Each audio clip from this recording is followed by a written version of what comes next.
not live. Hello, everybody. No, this is not live. Walter says, is this live? No, this is not live because our internet connection here, I don't think can handle a live.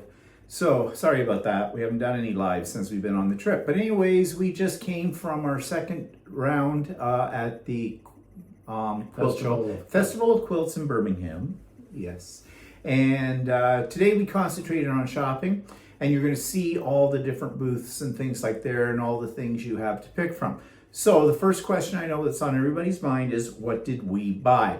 We did not buy anything. Walter bought, and you've already seen it because he showed it, he'll show it to you later in the video, you'll see it, some Liberty of London fabric. I looked, I tried, I could not justify buying anything here for two reasons, and they're the two reasons I came with.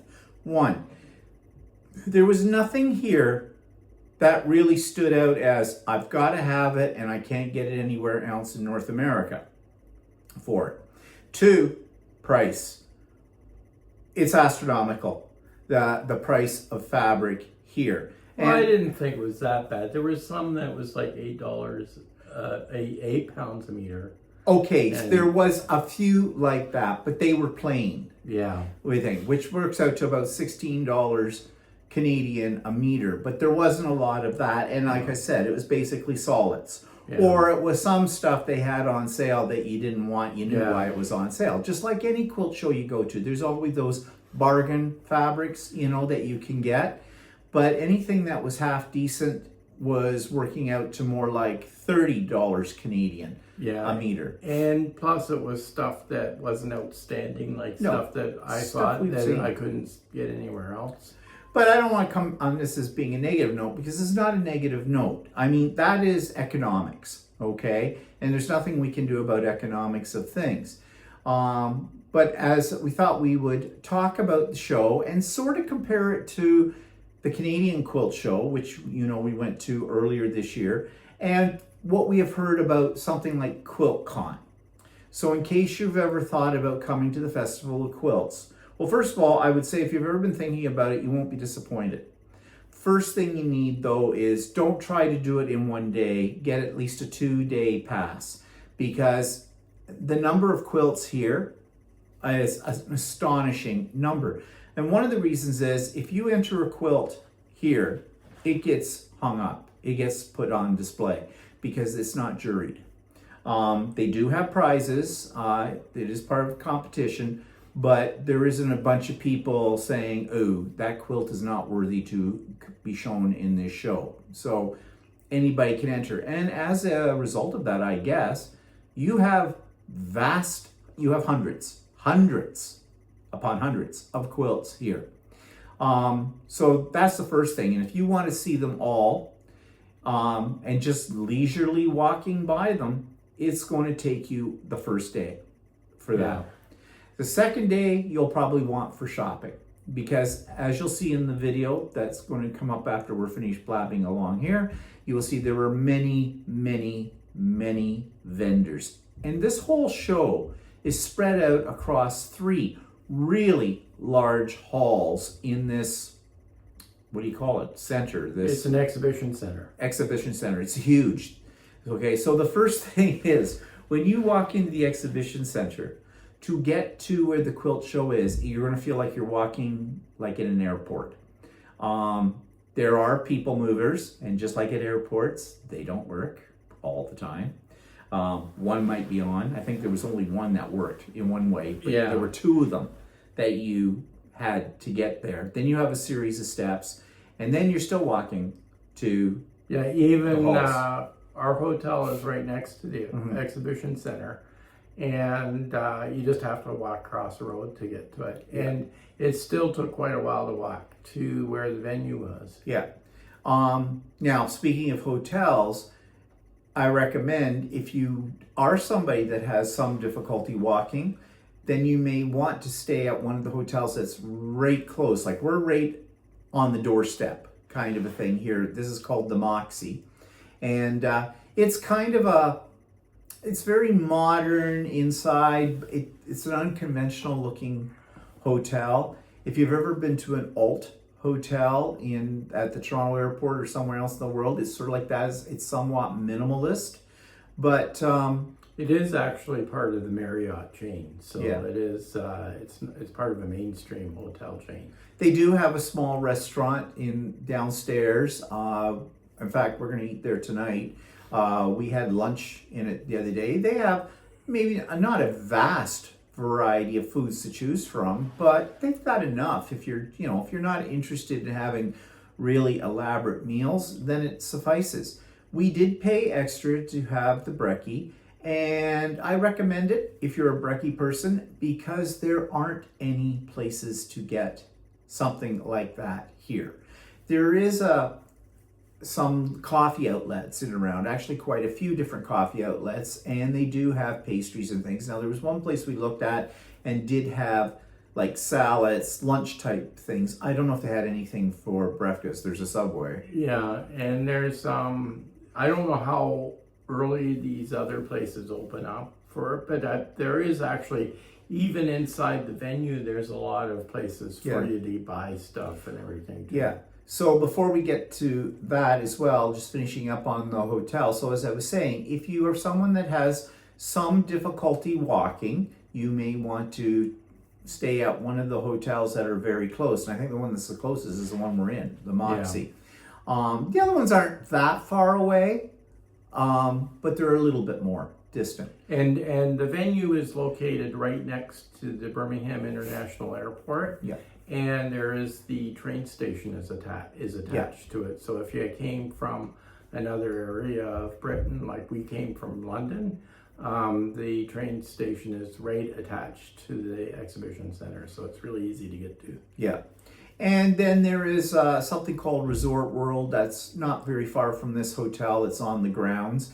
And it has a variety of different restaurants in it. You've seen in our past videos, we ate in a Mexican place, we ate in an Italian place, and there's a Japanese, Korean fusion kind of place there, and a couple of other places as well. So there are places to go if you want something more substantial, like in an evening meal or something like that. There is entertainment here. We went to the show the other night.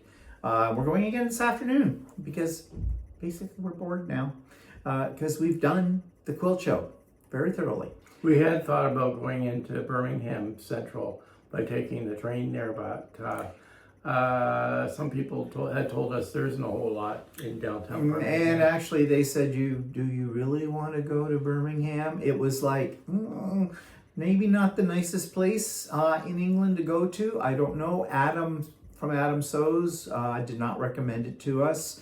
And we heard some other things too from other people and whatnot that basically, Why?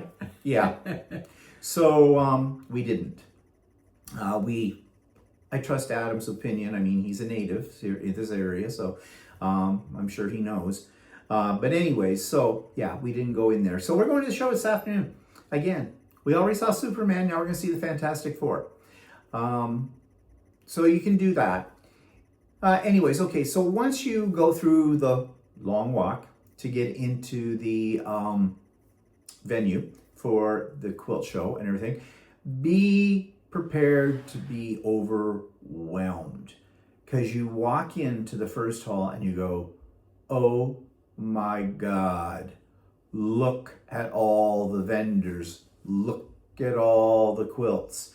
And there are 2 more halls after that. It's just, I've never been to anything so big in my life. And they do have, the whole venue's carpeted, and you do have lots of places and opportunities for you to sit. Yeah, we heard one of the criticisms about QuiltCon was there was no place to eat. There was no place for people to sit down. There were people we heard from YouTube. Okay, we have never been to QuiltCon. We have talked about it way before, like before the situation has happened in the United States with the Great Orange Pumpkin, and that of actually going one year. But now I don't think we ever will. From all reports that we have heard, it first of all, no place to sit, no place to eat. So yeah. Now the Canadian Quilt Show was very much similar to that. There was no place to sit down. There was, and any place where you want to get even a coffee or to eat some little nibbly, not a major Yeah, dinner the, item. The places that were available were overflowing with people. Yeah, and people were complaining. Even the bathroom facilities at the Canadian Quilt Show were sparse. And this is at the International Convention Center in, Mississauga, which is, just slightly east of Toronto. It's all part of Toronto. They don't like to say it that way. Mississauga is a separate city. Where they're used to doing all kinds of conventions. It's a huge place too. But the Canadian Quilt Show, it seemed that they had tried to pack everything into a small space. So the quilts and the vendors, and you couldn't move at all. Here, things are spread out over these 3 really gigantic halls. The quilts are intermingled with the vendors they have sort of a separate area, but they're close to the vendors. And the aisles are fairly wide, as you can see in the video. Now today, at certain stalls, things got a little backed up, but if that had been the Canadian Quilt Show, you literally would not have been able to move. You would have had a walker or one of those electric scooter kind of things right up your butt. And they have those here, but they weren't up your butt. So yeah, they obviously, they know what they're doing when they set this up. Well, they come here every year. Yeah, and it's the same location every year. Yeah. So The Canadian Quilt Show does not come to the same location every year. They travel around Canada. So that might make it a little bit more difficult for the planning committee to figure out where everything's going to go, because the venues in each city they go to are going to be different. Whereas here, they know from year after year, they probably have it down to a science. So if you're worried about not having any place to sit or any place to get a coffee or even get a nibbly or something like that, tons of places in here. They do have a VIP section, which you pay extra for. Walter looked into it and you said, what was it? I can't remember. It was a significantly more of amount, and the benefits of getting VIP really wasn't that important. I think they offer you a lunch, Yeah, and something like that. So I didn't really think it was worth the extra money. no.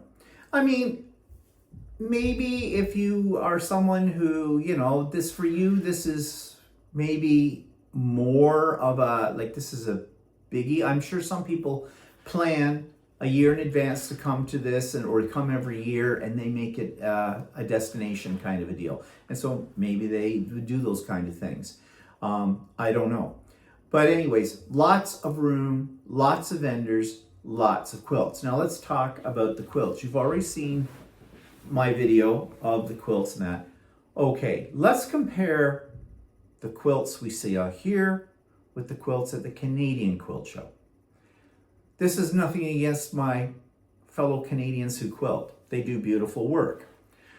But the variety of the work and the skill levels, they're phenomenal.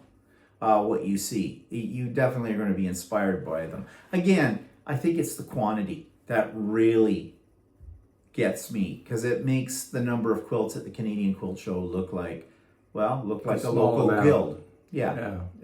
Compared to here.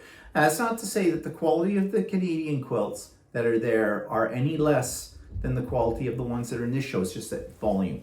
No, but not only that, the Canadian Quilt Show is a juried show. So they select the quilts that are shown, and whereas this is not a juried show, you get to see all the quilts that were entered. Yeah. And I thought that was kind of nice, because you don't get, let's say, the cream of the crop or whatever. You don't see the things that have been selected by jurors or whatever. And this way you get to make up your own opinion as to what you like. And I also think that that's inspiring for people who might be intimidated about putting a quilt in a quilt show, because they might think they're not good enough because all they've ever seen are juried quilts.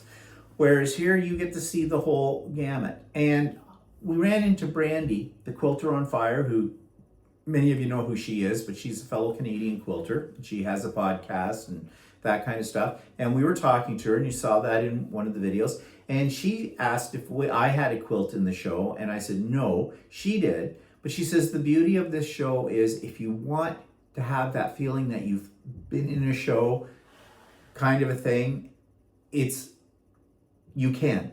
Your quilt's going to be hung. And the way they hang the quilts here too is a little different. They're mounted on walls, partitioned walls, as you saw in the video. I'm not absolutely sure how they're hung on those walls, because they don't seem to have they don't have a sleeve.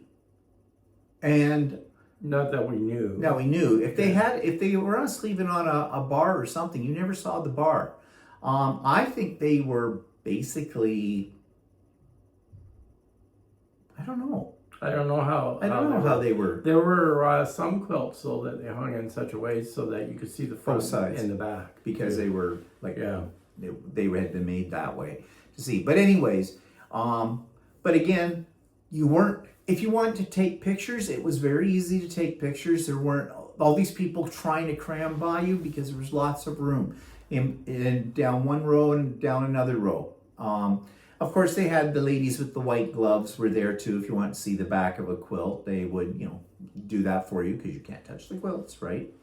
Although I did see one lady yesterday went over and she had her hands on the quilt, and I don't think she understood the etiquette, but yeah. And I guess that got escaped one of they call them stewards here. Because I didn't see a steward slapping her hands away. There wasn't one that had witnessed that at the point. But anyways, neither here nor there. What else can we say about this one? Okay, we ran into a couple of people who recognized us from YouTube. Actually, we ran into various people who knew who we were, which was surprising. And some people who were more attracted to our shirts that came up to us and that. And so I took that opportunity to introduce our channel to them and give them my business card for that. Hey, doesn't hurt to do a little self-promotion. Tell your friends, tell your family. So this couple, they said that they'd like to go sometime to QuiltCon. And we said, well, from what we've heard, it's okay. I'm going to insult the Americans right now, but I'm sorry. This is what I heard, not just I heard this throughout the show. We heard it from Adam. We heard it from some other people who had actually been to QuiltCon. They said, yeah, no. Hey, once you've seen this show, I mean, if you've never seen a quilt show before, yeah, I'm sure QuiltCon is spectacular.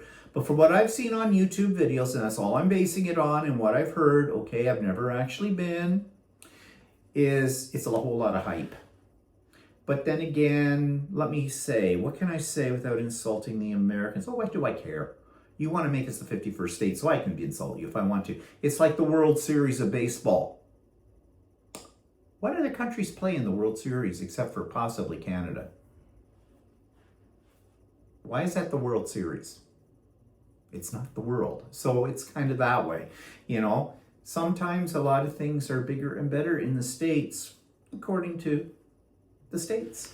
So this is not it. This would blow your mind, this quilt show. Let's see. What else can we tell you that you should know about this if you want to come? How much did it cost us for tickets? I don't recall. It was about 16 pounds per day, I think, per person. Per person, 16 pounds per day. So that's about, for us in our money, that's about $30. Yeah, but for the Americans, I think that's about be a lot cheaper, yeah. 20 per person. So, well, actually, the Canadian Quilt Show cost us, the tickets were $30. Yeah. For that, 30 Canadian dollars. So that's about standard price, I guess, for a quilt show of this caliber. Yeah, there's lots of workshops, lots of speakers, and things like that. We didn't sign up for any workshops or to go to any of the talks or anything like that. But if you're one of the kind of people that want to do that, there's quite a few things to choose from at an additional charge, of course, for all of that. Yeah, I would say, was it, okay, so bottom line is, was it worth for us to come here? Yes. Yes. I thought it was. Yeah. Well, I mean, we made it into a holiday in that this isn't the only thing we came for. But it was a nice bonus to come here. Yeah. It was nice and refreshing to see something different. I mean, I'll have to admit, I was expecting it to be, you know, on a larger scale than what we've ever seen before. I just wasn't prepared for on how large a scale. And according to Adam, he says a lot of people have been complaining this year about it, saying it's only about 60% the size of what it was last year. Wow. Wow. If there's, it's 40% less, holy crap. I can only imagine what that would be like. I mean, because this is mind-boggling as well. So anyways, yeah, tomorrow we head back on the train to London. So we'll have more adventures in London. Not sure what we're going to do, but I'm sure we'll find something to do while we're in London, and then we'll come back home a few days after that. Oh, we're going to ABBA, of course, ABBA Voyage, they call it Voyage, to see the, you know, the hologramic presentation of ABBA. That'll be fun. And yeah, and we'll be talking more about that as well then. So today, enjoy the rest of today's video. You may want to go out shopping after you've seen this in your area or whatever, because there was lots to see, and I just try to give you a feel for what was there. Okay, enjoy that part of the video. So we're about to go back out and over to the quilt show. There's this guy. This is our second day here. And we're going to concentrate more on the vendors today because we've already seen pretty much all the quilts. There might be one or two we haven't seen, but we'll check those out today. So we're doing some shopping, and Adam from Adam Sews recommended yesterday we check out Alice Carroll for Liberty Fabrics, because he said that she tended to have some that were more maybe to our liking, but Walter found one, actually I found it, that has about 2.14 meters in it. That wouldn't be bad for a shirt, but as for me, I don't really see anything here that I really is grabbing me. But we'll look around at some other spots as well. So we're just browsing around the shops. This is the first haul of 3 shops. As I said yesterday, everything is spread out over 3 halls, 7, 8, and 9. This is the first hall, 7. And I'm just following Walter, who doesn't seem to have a plan.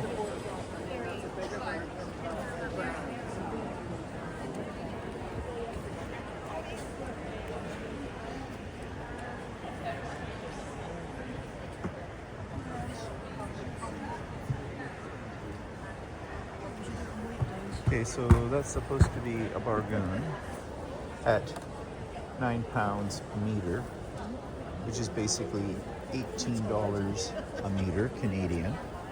But you know, this isn't anything that we can't get over in our end of the world, so not really worth the investment.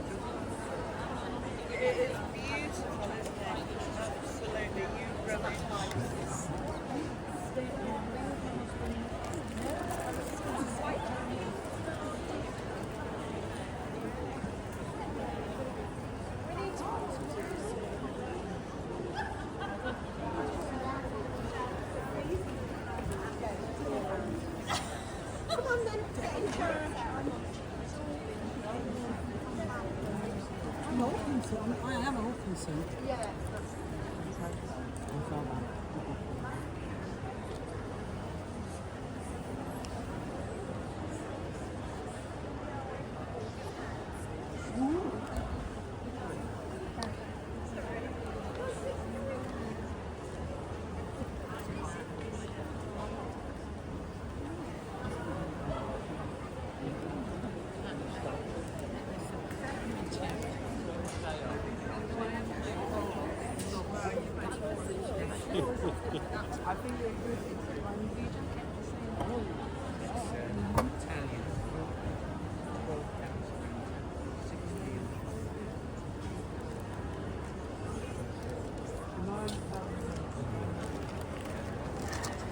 not on through school. No.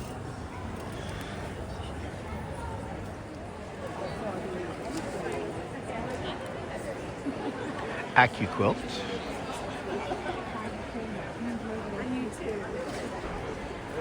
Just a second, Walter.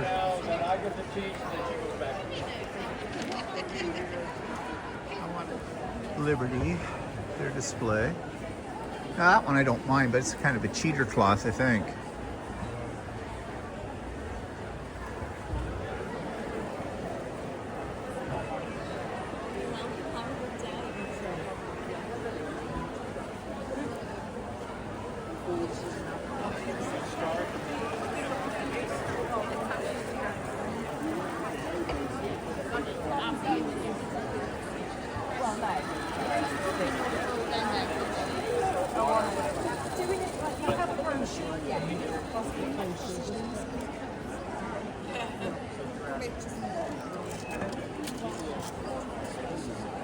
Here, Walter, wait.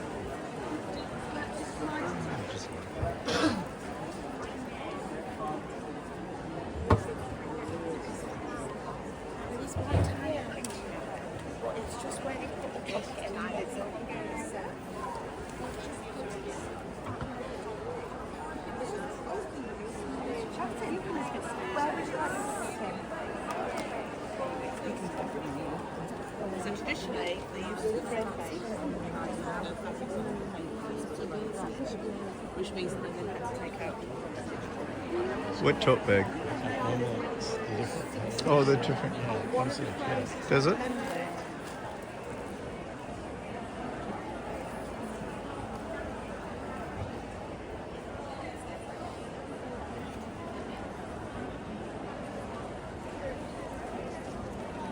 Urban specs. African.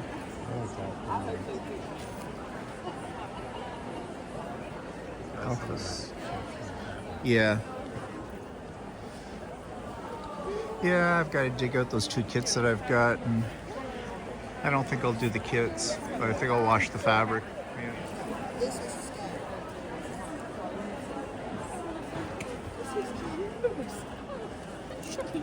I know. I don't like things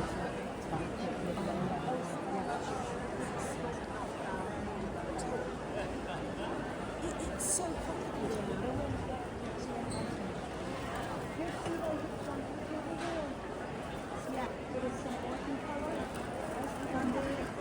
I'm wearing it on my back. I get pictures of the dragon, and then we've got loads of others. Alright, now you need anything, just give me.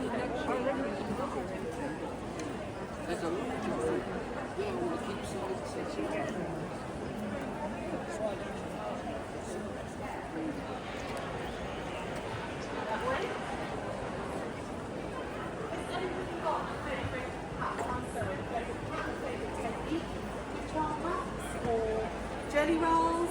What do you like to do? Do you do bargellos with jelly rolls? Do you do a jelly roll maker? Anybody? No? You're all very quiet. You can't all want to just listen to my dog. Oh, well that's clever. Do you want a pair of scissors? Oh no, I've got it.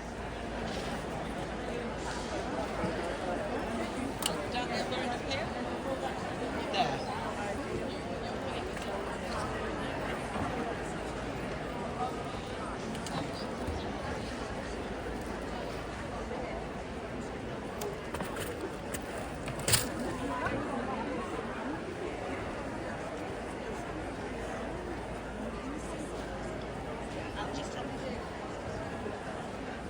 Having a good time. No, we'll tell you. One day, Yes, you just think. lots to do.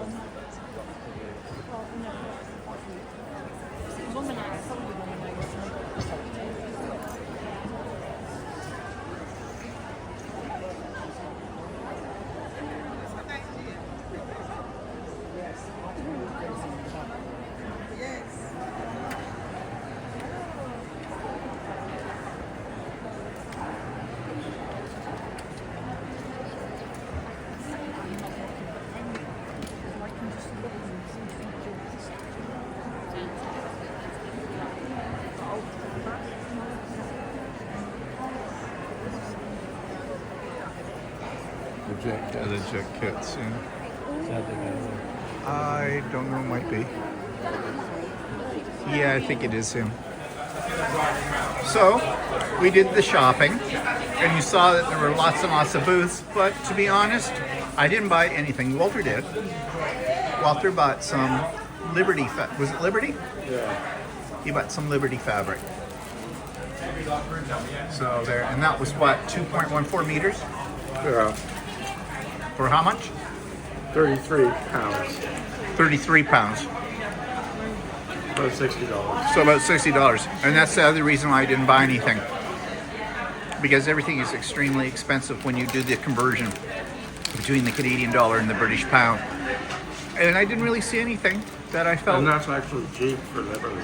Yeah. So yeah, we did that. So those of you in my sewing group there who said I wouldn't buy anything, so far you're right. However, we still have a few days in London when we go back. Who knows what I might see there. But I'm being very, very picky. So anyways, if you come to do the show, we recommend you get at least a 2-day ticket because it is huge and it is going to take you 2 days to see it all. But I think we saw it all. We did pretty good in the 2 days. And the crowds aren't too bad. Certain booths seem to have more of a cluster than others, but you could move. It was not like the Canadian quilt show, the national one, where you just could not move at all. But the space was tinier for the Canadian one. But then again, there were less booths too at the Canadian one. So a lot less booths. it just was not, it was quite frankly, after seeing this one, the Canadian one was poorly designed. And they tried to crowd a lot of stuff into a much smaller space, which probably the prices for renting out the space probably were prohibitive for them. And probably the audience is bigger here. Yeah. So anyways, we're having a double cappuccino with chocolate on it and some crisps for now. And we're going to figure out what we're going to do the rest of the day. Tomorrow we head back to London. Oh, okay, everybody. This is Christine. Scrap Fabric Love. You probably know her channel. If you don't, do look it up. I have interviewed her. It's been about 2 years ago. It's been a while. Wow, that I did interview her. And if you haven't seen that interview, go back to the channel and find it under The Idiot Quilter Presents. But yes, we're sitting here in the restaurant in our hotel, and she was so nice to come over and speak to us. And just say hi to everybody so they know I'm not lying. Hi. Yeah. There you go. Not lying. So thank you so much. Did you enjoy the show? Oh yeah, sorry. I thought you were talking to yourself. Sorry. Well, I Yes, do that. I am but- enjoying the show. Yeah, It's I'm a here for fantastic 3 days. show. Yeah, Yeah. and I've just It's so great. much to see. And you had a quilt in it too. I've got 3. I've got one in the sustainable quilts, one in the 2-person quilts with Tom, the colorblind quilter, and one in the joy of sharing for my scrap club. So it's all the people who joined in the first month. Yeah, it's great. But anyways, thank you so much for coming over and speaking to us. You know, Of course. I'm thrilled. Yes. So thank you. Okay, this is just a little afterthought of an observation that we saw. It's kind of awkward. I don't have it on a tripod. So we met several celebrities in quotation marks from YouTube since we've been here. And you know, many of them are absolutely lovely. You know, you saw Adam, and of course Adam couldn't have been nicer. We ran into, who else did we run into? Oh, we ran into Brandy, the Quilter on Fire. She was lovely, spoke with us. Kate, of course, from the last Homely House. And Kafe, it was short, but I mean, these people were all very gracious. We ran into Christine tonight at dinner. She came over and spoke to us. Who's that? Christine Hubbard,